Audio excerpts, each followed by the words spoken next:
శ్రీశైలం మహాక్షేత్రంలో నేటి నుంచి మార్చి 1వ తేదీ వరకు మహాశివరాత్రి బ్రహ్మోత్సవాలు 11 రోజుల పాటు జరిగే మహాశివరాత్రి బ్రహ్మోత్సవాల్లో ప్రతిరోజు స్వామి అమ్మవార్లకు ప్రత్యేక పూజా కార్యక్రమాలు, వాహన పూజలు, గ్రామోత్సవాలు, సాధారణ భక్తులకు ఎక్కడా కూడా అసౌకర్యాలు కలగకుండా రాష్ట్ర ప్రభుత్వం నిర్ణయాల మేరకు ఏర్పాట్లు పూర్తి. శ్రీశైలం చేరు భక్తులకు మంచినీరు, మరుగుదొడ్లు, వసతి, ఆరోగ్య ఔషధాలు, భోజన సదుపాయాలపై ప్రత్యేక దృష్టి.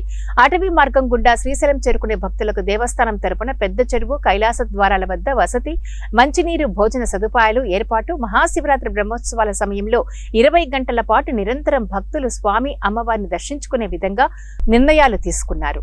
మహాశివరాత్రి బ్రహ్మోత్సవాల నేటి నుండి మార్చి 1వ తేదీ వరకు నిర్వహించుకునే సందర్భంలో జ్యోతి ఇరుముడి కలిగిన శివదీక్ష స్వాములకు 4 విడతలుగా స్వామివారి స్పర్శ దర్శనాలు ఏర్పాట్లు.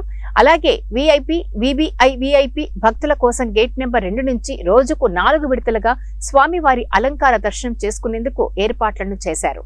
మహాశివరాత్రి బ్రహ్మోత్సవాల సందర్భంగా 23, 24, 25, 26వ తేదీలలో భక్తులకు స్వామివారి ఉచిత 50 గ్రాముల లడ్డూ ప్రసాదాన్ని గేట్ నెంబర్ 3 వద్ద వితరణ చేసేందుకు నిర్ణయం తీసుకున్నారు.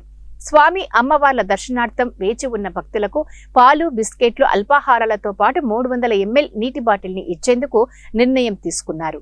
మహాశివరాత్రి బ్రహ్మోత్సవాల సందర్భంగా 23వ తేదీ సాయంత్రం 6:30 గంటలకు రాష్ట్ర ముఖ్యమంత్రి నారా చంద్రబాబు నాయుడు రాష్ట్ర ప్రభుత్వం తరపున పట్టు వస్త్రాల సమర్పణ, అలాగే మహాశివరాత్రి బ్రహ్మోత్సవాల సందర్భంగా అటవీ శాఖ చెక్పోస్టులలో 24 గంటల పాటు వాహనాలకు అనుమతి. భక్తుల రద్దీని దృష్టిలో ఉంచుకుని ట్రాఫిక్ నియంత్రించేందుకు 25, 26వ తేదీలలో టోల్ రుసుముల నిలుపుదల. బ్రహ్మోత్సవాల సందర్భంగా శ్రీశైలానికి వచ్చే భక్తుల తలనీలాల సమర్పణ కోసం 3 కళ్యాణ కట్టలు ఏర్పాట్లు చేసినట్లు తెలియజేశారు. ఇక శ్రీశైలం బ్రహ్మోత్సవాలకు వచ్చే భక్తులను దృష్టిలో ఉంచుకుని నూతనంగా ఆలయ పరిధిలో 30 మొబైల్ మంచినీటి ట్యాంకుల ద్వారా శివస్వాములకు మంచినీటి సరఫరా చేస్తున్నట్లు ఆలయ కార్యనిర్వహణ అధికారి ఎం శ్రీనివాసరావు మీడియాకు వెల్లడించారు.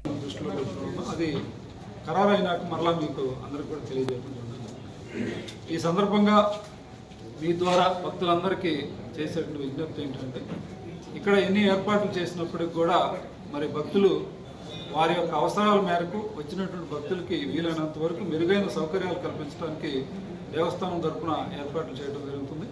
అయినప్పటికీ కూడా లోపాలు అనేది తప్పనిసరిగా ఉంటాయి.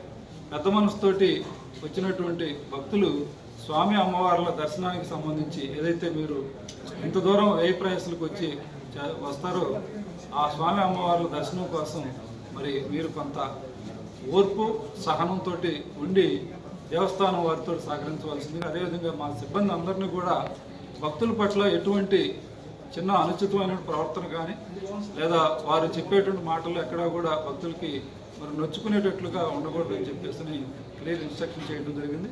పోలీసు అదేవిధంగా మేము అందరం కూడా సమన్వయంతో పనిచేసి ఈ 11 రోజుల బ్రహ్మోత్సవాల్ని పూర్తి స్థాయి విజయవంతం చేయడంలో మరి మీ ద్వారా భక్తులు